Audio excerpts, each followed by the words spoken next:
I think how a society treats and takes care of its older people says a lot about the values of that society. The way that older people are currently treated does not reflect well on the basic values that underpin our current for-profit capitalist society.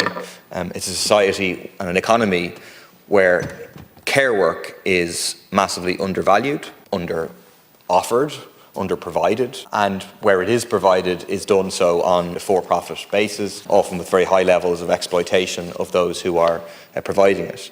These are older people who in most cases have worked their entire life, have produced a huge amount of wealth, have paid taxes, and now find themselves effectively abandoned by the state, either effectively compelled to go into nursing homes when it is not the most appropriate thing for them, it's not the thing that they want to do, where a huge burden is placed on their families. Obviously, families want to do everything they possibly can to care for their elderly relatives, but like huge pressure, huge amount of unpaid labour taking place, 1 billion hours of care work a year in our society, saving the state €2 billion, and not treated with the respect that they deserve. I mean, the answer here is very, very simple. It's been recognised by the government previously, and it is to have a statutory right to home care, to say that as a society we're going to provide appropriate home care, free at the point of use,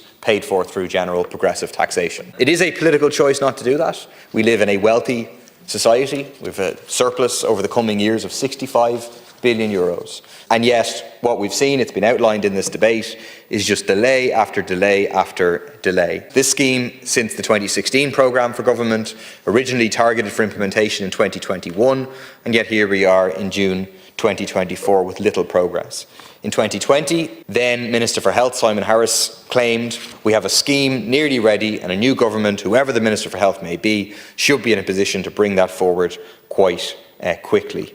I noted that there was a written question from the former Taoiseach Leo Varadkar just about a week ago asking for an assurance that the general scheme for statutory home care scheme be published in 2024. The reason progress has been slow in the past 2 years. This man was Taoiseach for the past 2 years, so he presumably should know why progress has been slow. If the scheme continues at its current pace, never mind not being implemented in this government, it won't be implemented within the next government either. So it must be prioritised and must be backed with sufficient resources. Initially, the statutory entitlement to home care was at the very core of what the government would talk about, but now it's often not mentioned in government contributions in the Oireachtas.